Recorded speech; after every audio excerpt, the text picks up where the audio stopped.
quantities na merong units na na-derive from those SI units, no? Yan. Okay. So, syempre, kabilang po dyan yung sa yung sa volume at saka sa area. Diba? Basically, yung area kasi, paano ba natin nakukuha yung area? So, you will just get the square meter. Diba? Pag volume naman, kukunin mo lang naman yung cubic meter. No? Then, pag sa naman, volume din, ganun din, kukuha ka rin ng liters. Yan.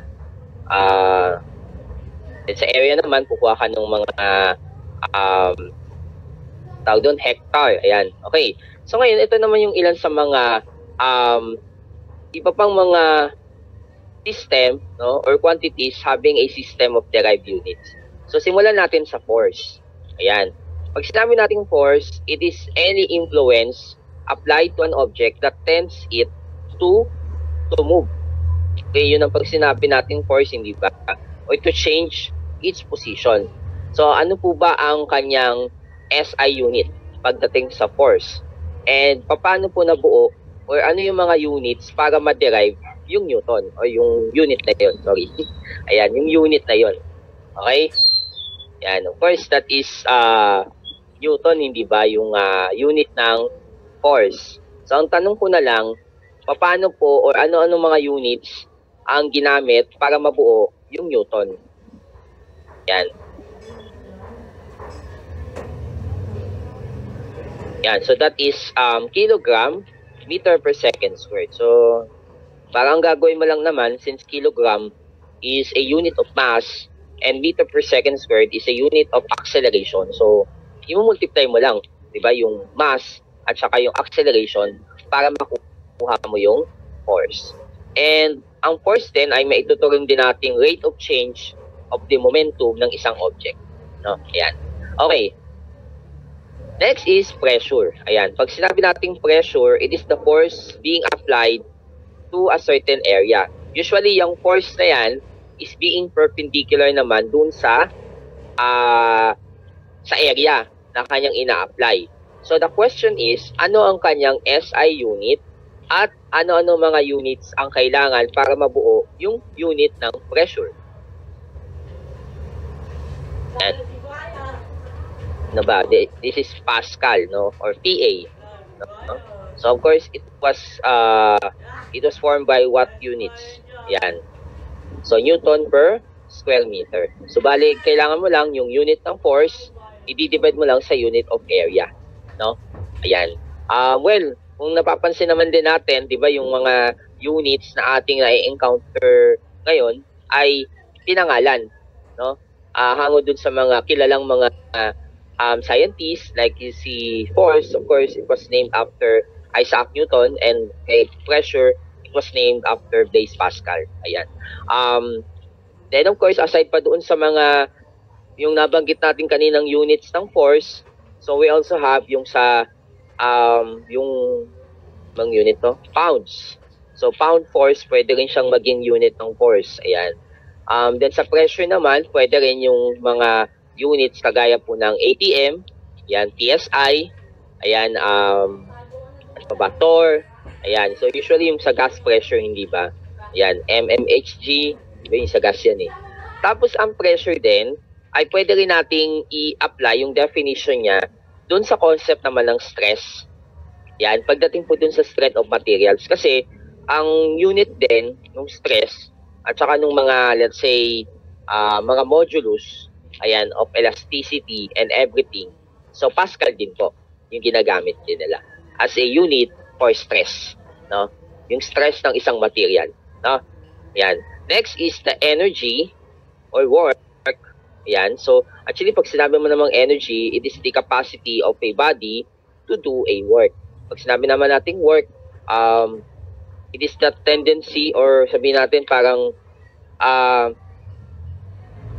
yung work is where the force is being applied to a body to move or to be displaced. No? So yun ang pag sinabi naman natin work. Ayan. So ano naman po ang kanilang SI unit? Yan. joules, no? It was named after James Prescott Joule. Ayan, so that is the unit of joule. And ano po yung bumubuo doon sa joule, or ano yung mga units na ginamit para ma-derive yung joule? Yan. Since nabanggit ko naman kanina na yung energy or work ay related po siya dun sa force. No? Ayan. So that will be kilogram meter per second squared, or pwedeng ano ba yun? Sorry, hindi. I think it should be kilogram square meter per second squared. Ayan. Okay? So, ibig sabihin, since we have kilogram meter per second squared, that is Newton, tapos minultiply lang natin siya sa meter. So, parang ang dating, ang ginamit lang natin ng mga units para makuha natin yung unit ng energy or work ay ang unit ng force at ang unit ng length or distance, no? Yan. Next is power. So, this is the rate of doing work or transferring energy. Ayan. So, ano naman ang kanyang unit or SI unit pagdating sa power? That is watts, no? Or watt, no? So, it was named after James Watt. Ayan. Okay? Yung power. And paano nabuo yung power? Saang mga units natin pwedeng makuha yung unit ng power? Yan. So, saang mga units naman po? And since ang sabi natin kanina, it is the rate of doing work or transferring energy. Yan. O, dahil rate yan, ibig sabihin, pag may rate, may time. Ayan. So, gano'n lang naman yan eh. Pag, diba, kapag may mga problems na related sa rate, so, minsan, may kinalaman lang sa time. No? So, dito, pagdating naman sa power, kilogram per, yan, pwede bang gawin na lang natin yung parang yung pinaka-close na. Ayan, since, iniisa-isa naman na natin yung mga quantities eh. So, sa power, we can have joules divided by second. So, parang unit of energy or work, tapos i-divide mo lang dun sa time. So, that is the power. Ayan. Now, electric charge. Ayan. Ito, nabanggit naman natin a while ago, no?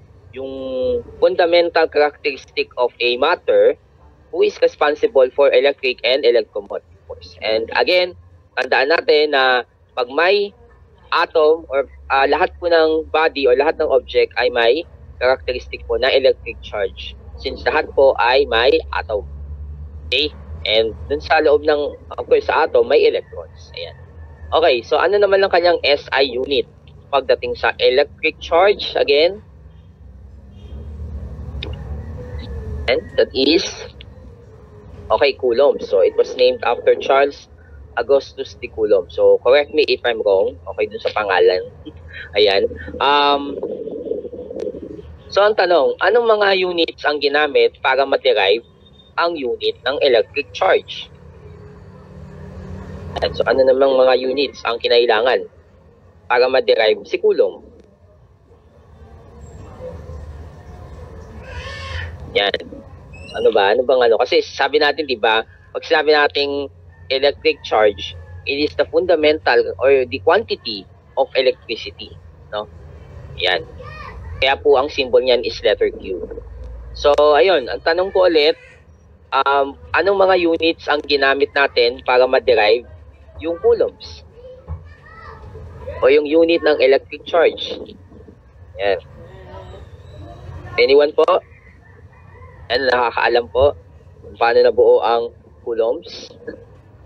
And kailangan natin kasi malaman yung history, di ba? Yung parang pinanggalingan nila. Diba? Yan. Sige, so wala pa. Ayan, ampere second, yes. Kasi kung babalikan natin yung definition ng electric current, sabi natin kanina, it is the rate of flow of electric charge.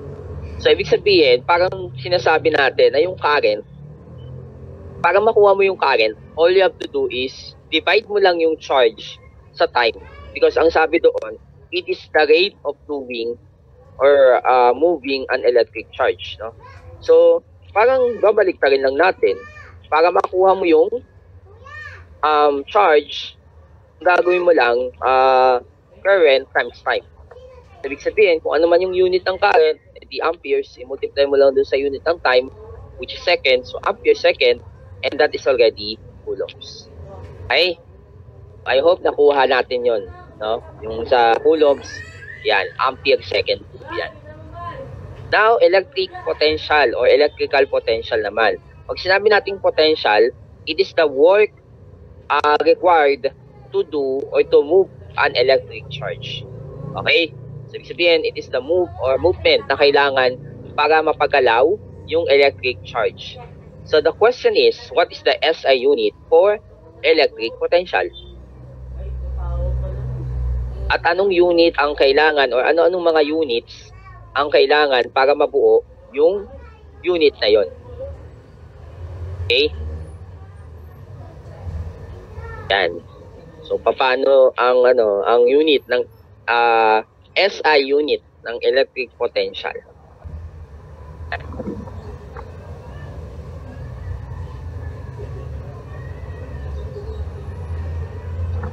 Okay, that is volts. Yes, okay. So, ang tanong ko na lang, kung ang unit niya is volts, so paano po nabuo? Anong mga units ang ginamit to come up with volts?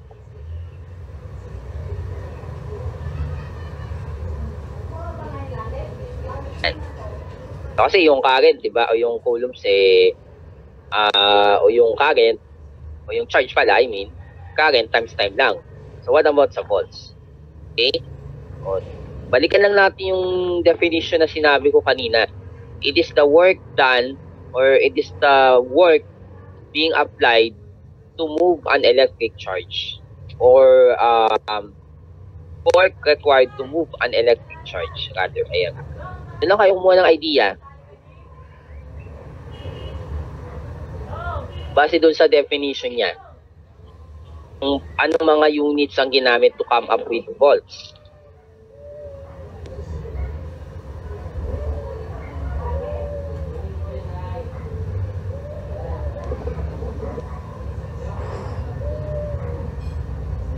Yan.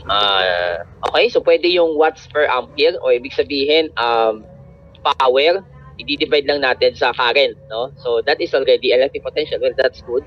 Another way around, base dun sa definition natin, yung work required to move an electric charge. Hindi nyo maigi. Work.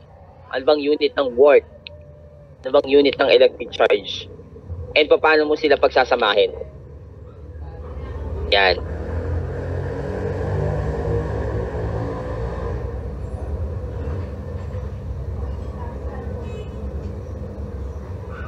Ito, isipin nyo, kapag ba mabigat, tingin nyo ba mataas yung voltage?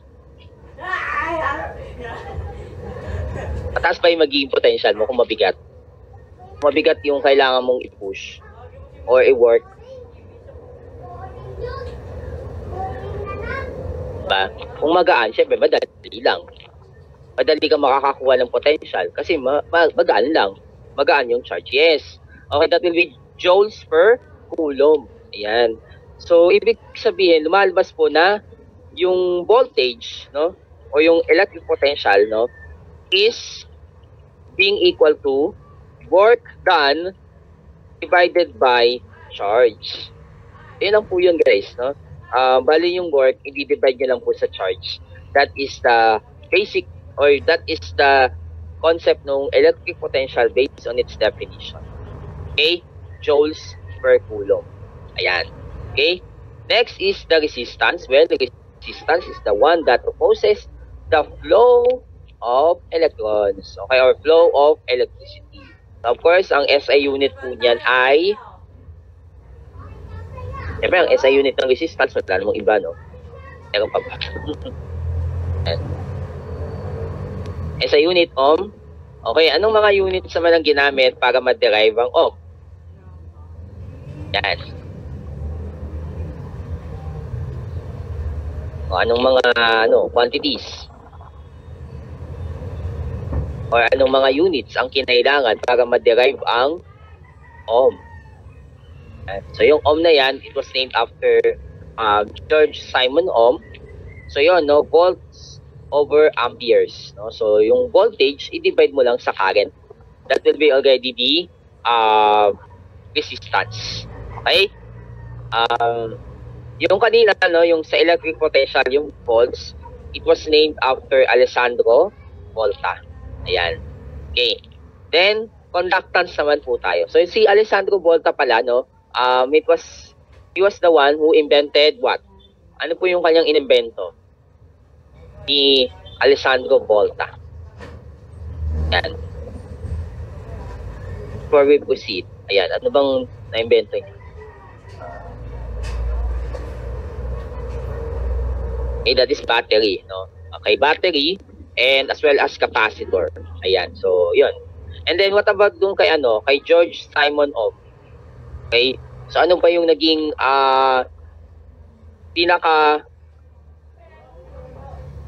pinakamahalagang contribution na kanyang nagawa? Ayan. Kay George Simon Ohm. Ayan.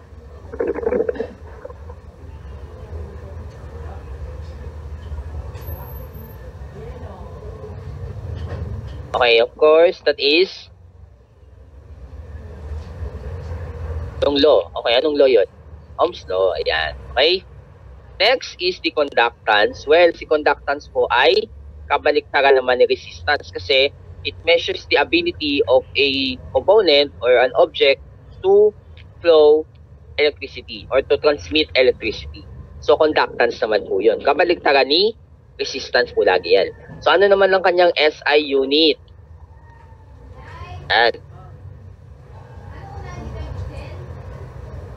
Yan, ano naman ang SI unit ng conductance?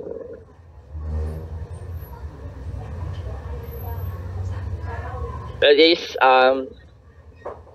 and of course, syempre, na-derive, no, yung unit ng conductance, well, dahil kabaliktaran lang naman siya ng resistance, current divided by voltage. Ayan. So, yun lang naman yun eh. So, ano pong tawag doon sa SI unit natin when it comes to conductance? And syempre, that is Siemens or Mho. Diba? Before kasi, Mho ang ginagamit. Kasi kabaliktaran o binaligtad lang po yung salita na Ohm. Kaya Mho. Ayan. Tapos ngayon, ayan, ang ginagamit na po ay Siemens. Okay? Now, okay. Next up, capacitance. Ayan, so familiar po ba tayo sa capacitance? Of course, ito yung ability ng isang material or component to store electric charge. Ayan, so yung mga, of course, yung mga capacitor, yan po ang ginagawa nila. Okay, the question is, ano po ang kanyang SI unit? Ano naman kanyang SI unit pagdating sa capacitance? And ano-anong mga units ang kinailangan para ma-derive yung unit na yon? Okay, that is farad. Yes, correct. No? Okay. So usually, mga microfarad yan, di ba? Nanofarad. Kung kayo po ay nag-explore pagdating po sa mga size ng capacitor, makikita nyo po dun sa label niya, mga microfarad or nanofarad. So the question is, paano naman nabuo ang farad? Ano-ano mga units ang ginamit? Yan. Sabi kasi, store electric charge. Di ba? So, ano ba yung kailangan mo para makapag-store ka ng charge? Sipin natin. Ano ba ako nag-store ng charge? Ano ba yung kinailangan? So, dun lang natin kunin yung idea kung anong mga units ang ginamit para ma-derive si farad. So, farad was named after Michael Faraday, who was behind the concept of electromagnetic induction.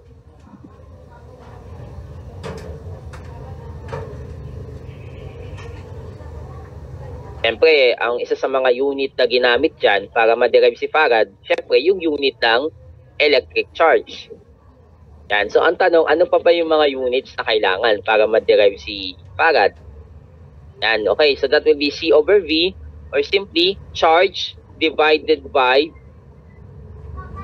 voltage. Okay? Ayan. So, medyo nag-isip pa. Ayan. Coulombs per volt. Ayan. So, that is farad. Okay? So, bali, ang gagawin nyo lang para makuha ang capacitance, charge divided by voltage. Okay? So kanina nabanggit natin na si resistance at si conductance opposite sila eh. Okay? So ang tanong ko, ano naman ang opposite ng capacitance? Alam niyo ba kung ano? May kabaliktaran eh. Punta tayo sa mga baliktaran. Ayan. Okay, di ba? Kung si resistance, conductance, no? Ano naman kaya kay capacitance? Ano naman kaya yung kumukontra sa kanya? Yan. Kontra, no? Resistance, no? It's not resistance. May tawag tayo dun eh. There's a term, specific term na tawag dun sa opposite ng capacitance. So, baka may nakakaalam po sa inyo. Yan. It starts with letter E. Yan, letter E. Yan. Letter E ang simula niyan. And yung kanyang unit, medyo matutuwa kayo dun sa unit ng opposite ng capacitance. Yan, napakasimple lang. Yan. May nakakaalam po kung ano ang kabaliktaran ng capacitance. Ano kaya? Ano ba kayo nakakaalam? Yan. Baka yung iba mag-google bigla eh. Google. Google.com. Yan. Let's see, no?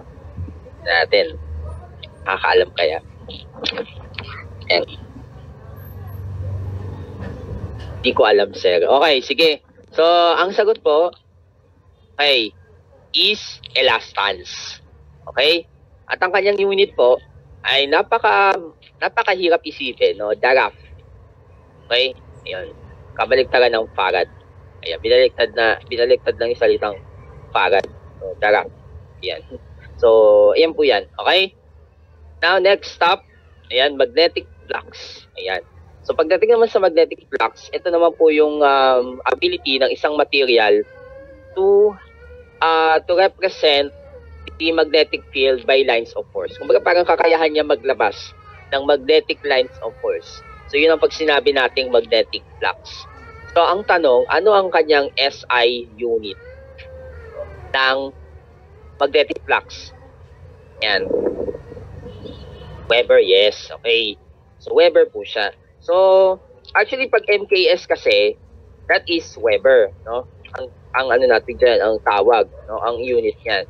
Pagdating naman po sa kanyang CJS, that is Maxwell. Yan, Maxwell naman po yan. Pag sa CJS naman na system, no? So, ayan po yan. So, ang tanong, ano po ang kanyang mga units na ginamit para ma-derive si Weber? Yan. 1 Weber equals what? Okay?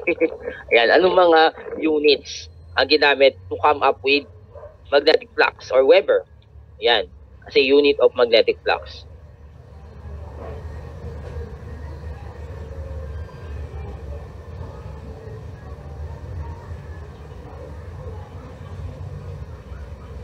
Okay, so may nakakaalam po kung anong pinanggalingan ni Weber. Of course, it was named after Wilhelm Weber. Ayan. Okay.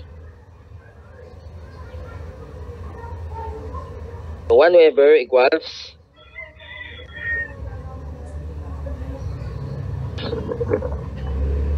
ayan.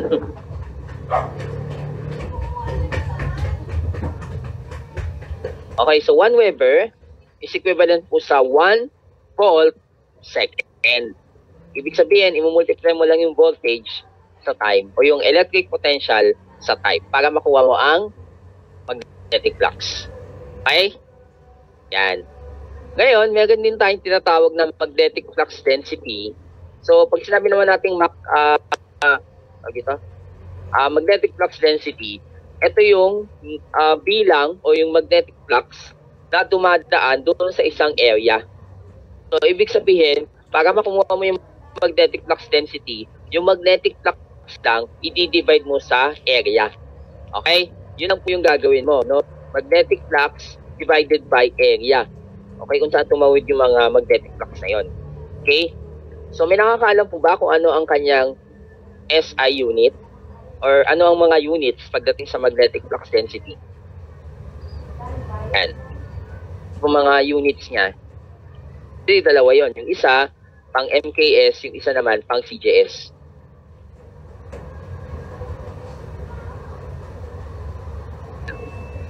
So, magnetic flux density, ano-ano po yung mga units? Yan, since nabanggit na rin lang naman natin yung about sa magnetic flux. Yan. Okay, anyone po na nakakaalam? Yan. So, well, ang unit po ng magnetic flux density ay sige, hinintay natin eh. Yan, kung ano magiging pulso.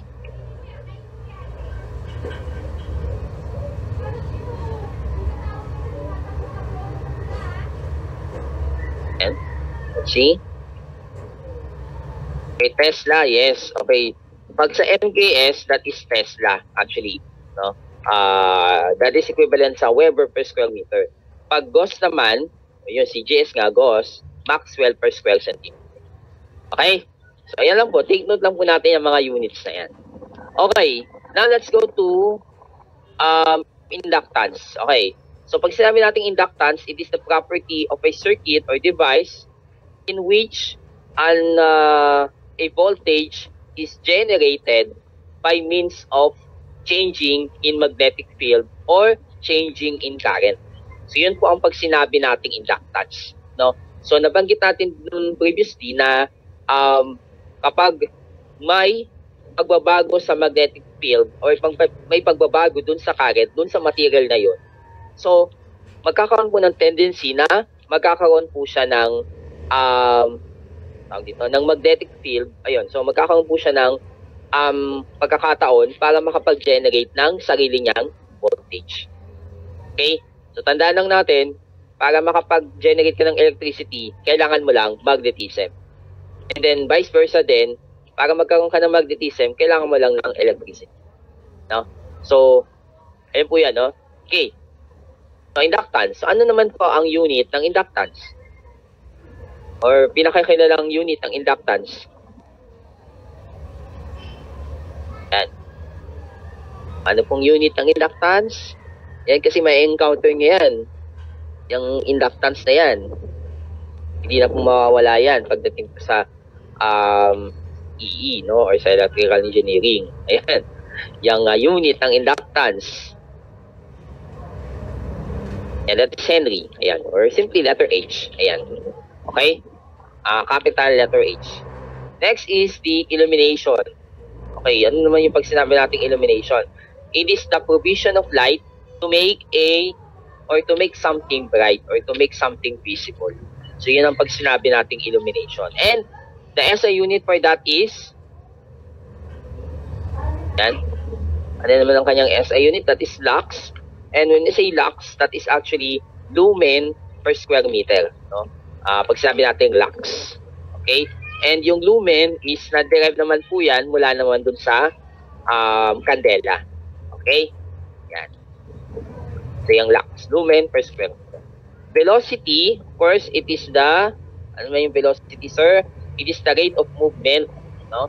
So, it is the rate of changing in position of the body with direction. Of course, ang alam natin mga units dyan is meter per second. Okay? Or kung halimbawa, by conversion from kilometers per hour, di ba? To meters per second. Ayan. Acceleration, of course, this is the rate of changing or the rate of moving of an object. Ayan. So, yun naman pag sinabi nating acceleration. Kung gaano po kabilis yung kanyang velocity. Ayan. So, yun. Okay? At rate at which the velocity changes with time. So, yun.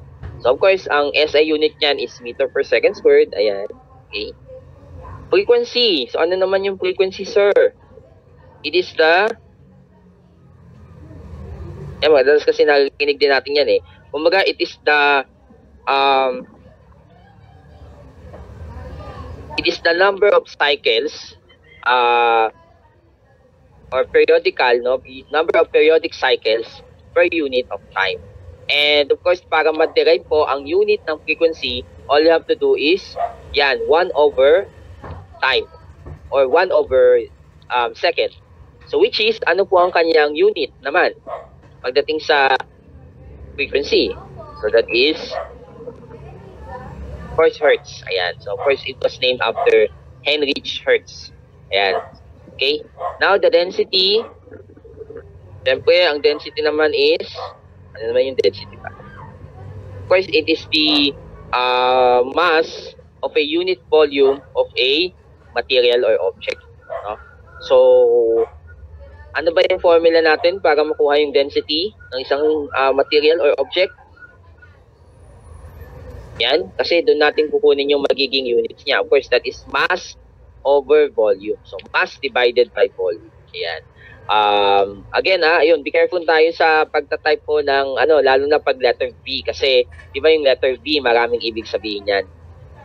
Pag capital V, usually volume, di ba? Pag small letter, it's velocity. Ayan.